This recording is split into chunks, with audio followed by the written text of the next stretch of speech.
This video is the first of a series of 3 videos in which I will document my participation in the 2024 TransContinental Race from the city of Roubaix in northern France to the finish of the race in Istanbul, Turkey. I hope that you will enjoy this series of videos as much as I have enjoyed participating in this amazing event. Good morning and welcome to about the TransContinental. This video is essentially about how to get to the start line, and currently I'm in the beautiful city of Lille and I'm trying to make my way to Roubaix. Getting to the Roubaix is in itself a huge challenge, not just physically getting here, but also all the things that go with it, all the social aspects and the stresses and anxieties. So I flew from Saskatoon to Toronto and had a long layover, and then came through to Charles de Gaulle in Paris. Now I came to Charles de Gaulle quite early, just in case I had a delay with the transfer of my bicycle, because it has happened to me before, and I just wanted to make sure I had a few extra days buffer to be able to accommodate any kind of delays. Fortunately, there was no delay. Managed to get my bicycle, assembled it at the airport, and then had to make a decision as to what I'm going to do with the bike boxes. And so what I did with the bike boxes was that I simply left them at the left luggage section. Now that was not a very inexpensive exercise. It was a few €100 to do that. So maybe one thing you should think about is, if you're going to do this kind of trip, is maybe take a cardboard box that you can dispose of, or be prepared to shell out a few €100 for a few weeks stay, or find a hotel that you will be staying at and then see if they are willing to keep your bike boxes for you until you can actually come back to that hotel. After that, I try to be as green as possible, and I try to make my way from the airport to my overnight hotel in Paris by bicycle. And that was no easy feat, trying to get out of Charles de Gaulle on bicycle. After numerous attempts at trying to find a way out, I eventually asked one of the gendarmes, one of the policemen, and he eventually helped me to get out of there, guided me out. It took a long time to get into my hotel, which is right in the center of Paris, but it was definitely worth it. At the hotel, one of the challenges was trying to get my bicycle into the room. They argued with me and didn't want to let me take my bike in, and I just had to keep pleading and pleading, and eventually they relented and allowed me to take the bike up. I wasn't allowed to use the elevator, so I had to carry the bike up the 4 flights, the 4 stories, to take the bike up to the 4th floor. But at least I had my bike with me. It was safe overnight, and the next morning I took a tour around the city, trying to see as many of the sites as I can around Paris. But with the Olympics, it wasn't that easy, and most of the facilities were actually closed, and so I didn't get to quite see as many of the sites as I want to. Most of the city center was actually cordoned off, and we were turned away by the police. Really heavy police and military presence in the center of the city. Time went by so quickly. It was then time to take a train from the city of Paris to Lille.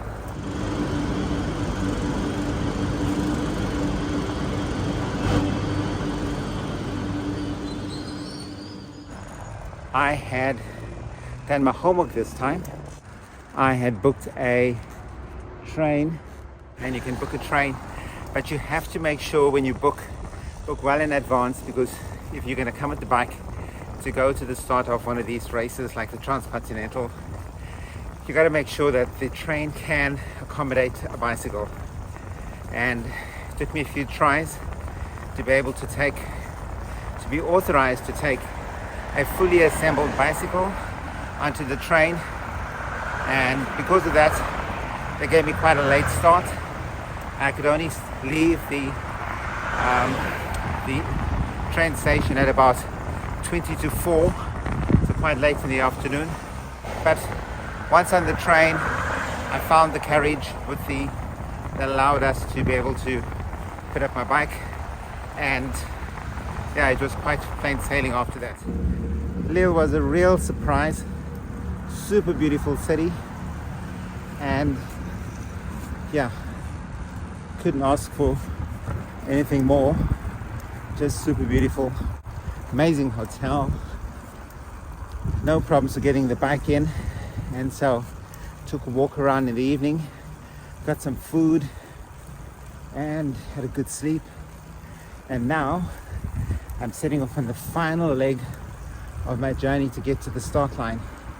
That's to get to Roubaix. I planned my route out with GPS, and I'm currently on my way.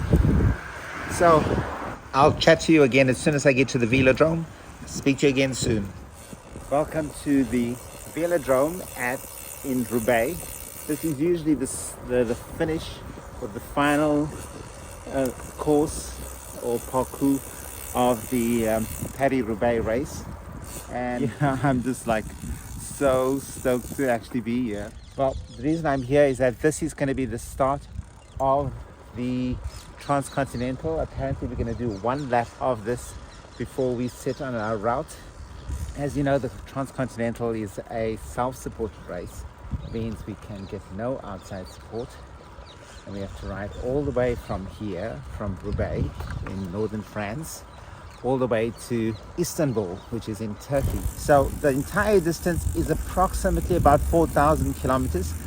The route that I'm going to follow is a little bit more than that. It's about 4,200 kilometers, and there are at least 4 checkpoints along the way, and these checkpoints are located in specific countries. So the first checkpoint is in Slovenia, the second is in Bosnia, the third is just in Kosovo, and the fourth is going to be in Turkey, and then the final checkpoint is going to be, of course, in Istanbul.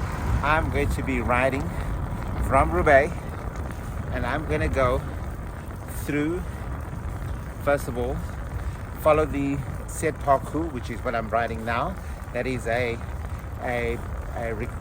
required course that we have to follow, and that takes us through the race course for the Tour of Flanders. It finally ends in the city of Gerardsbergen, cornerstone of the TransContinental, or the main place of departure of the TransContinental. So I rode from the velodrome at Roubaix along the parcours, the first mandatory parcours, towards Gerardsbergen. And this pathway is the first part of that mandatory parcours. This is part of the parcours that we have to follow on day one, and you can see that it's absolutely beautiful, so picturesque, riding along this beautiful river, which I don't know its name. Unfortunately, the race starts at 8 p.m. in the evening, when we probably won't get to see much of this. So I'm really grateful and fortunate that I'm actually able to come out and actually see this part of the course before we ride, so that I can see exactly all the beauty that I'll be missing during the ride. Yeah, it's just absolutely beautiful.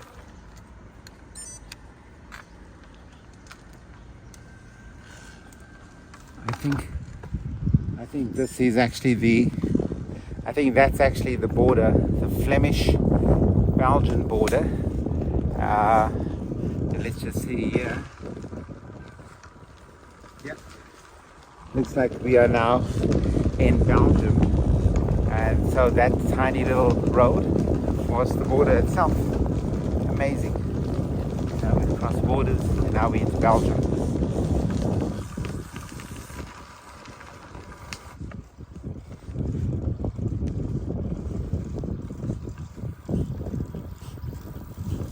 I was just admiring this beautiful building, which apparently is some kind of a guest house. And it's available for hire for 18 people. And then, interestingly, the route has just detoured up this little grassy lane, which if you're not super aware, it might completely just catch you out. Would never think to actually come this way. Didn't realize that this was actually a route. And yeah, especially if you're distracted by looking at that beautiful home in the background. Okay, so and now it's taken us up back onto a bike path. Well, these are truly the most muscular animals I've ever seen. It looks like they are bodybuilding cattle. Just look at those muscles. I mean, they are incredible. You got so many muscles. I mean, just look at this one. This one has got like such definition. So many muscles. They really look just like bodybuilding cattle. Just totally amazing. I've never seen anything as, I think they're called Cholet cattle, special breed for beef production. Well, and they certainly have lots of muscle on them for harvesting. So once I left the canal, I then entered a forested area which is called the Vierscar Veld or area, and this refers to the old judicial system where local communities would form their laws and their judicial system and their system of governing. But it very soon and very abruptly ended by exiting via a very rutted route, which took us through a steep descent with many ruts, and I anticipated that there would be many people that would probably have some form of accident along this route during the race, because we were riding at night along these really awful road conditions. Once we had passed through this, I then entered the first of at least 5 cobbled climbs, which I will describe in the next section of the video. It was this was a cobbled climb. I think it's probably about 2 kilometers long. Yeah, it was steep in sections. There were quite steep sections, but not that bad. I think I'm going so slowly that it doesn't really affect me that much. The tires that I've got seem to be providing sufficient shock absorption, and the Roubaix has got an inbuilt shock absorber in the headset, so it does seem to help a lot. But I think going at full tilt, yep, I think it can be quite a different situation and probably can suffer the effects of the vibrations much more. Well, I think we're just about halfway now, so gotta get a move on. Okay, so this is now the Paterberg, and you can see it's gonna be like quite a climb up here. So, okay. So much for my efforts on climbing the Paterberg. You can see this, it's no ordinary climb. It's got like some serious gradient, and the cobbles are like super smooth. They seem to be laid out in a way that they've got a bit of an edge to give you traction though. That's probably for the farm implements because the tractor just came past me whizzing up. They seem to do it quite easily. If the TCR organizers want to split up the field, this is a really good way to do it, because they have me right at the back, so it seems to level out a little bit here, so maybe it might be worth giving it a try to ride again, but no rush. Yep. So this is the Koppenberg, and you can't appreciate it on the video, but it's like a Mursa steep hill. So I think I'm gonna walk it.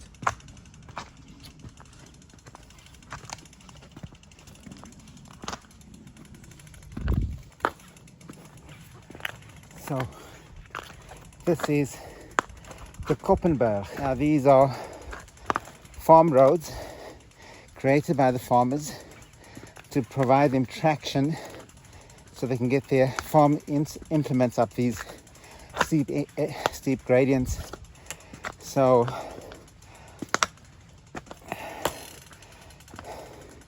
they weren't designed or created for modern day vehicles, and definitely not for modern day bicycles. Now, one of the reasons that I'm walking this is that this has a maximum of 22% gradient, and you can see there, look back, you can see that black tunnel is where it was at 22% gradient. Now that is enough to snap the chain on one of these elite athletes, but with a 100-kilogram weekend warrior like myself, fully laden bicycle with water, food, clothing, and all the other things that go with bike packing, there's no way I'll be able to ride on that without causing some serious damage to my bicycle. So I'd rather walk and try to fight another day. I know I keep saying that, but I think it's just safer and wiser to rather walk while I can. Okay, so that was the Tyenberg. I didn't bother filming that because I just walked up it as well, so not much point. I think you've seen me walking up so many hills already. So now looks like we still have a little bit more of a climb, even though the cobbles are all completed. So yeah, I'll keep you posted. I'm definitely doing more walking than riding today. This is De Muur. It's called De Muur. Muur is wall in Dutch, and in Vlaams, and in Afrikaans. And it is really a vertical ascent. Once again, fortunately, it's not very. Fortunately, there's lots of trees overhanging the route, so it's actually not too bad. The wall and the myth. So that's a church that is called the Chapel of Our Lady of the Oudenberg, and fortunately that's the end of the first parcours of the TransContinental in Gerardsbergen. So from there I took a very easy route back to the city of Roubaix and joined up with some of the other cyclists who were taking part in the TransContinental, just to exchange ideas, listen to what preparations they've made, what they anticipate with the race, and just to, enjoy the camaraderie of the other cyclists. Yeah, this was the start of the most exciting adventure that I would probably ever do. And yeah, please Join me in the next section of the video, which is going to be the actual start of the Transcontinental Race.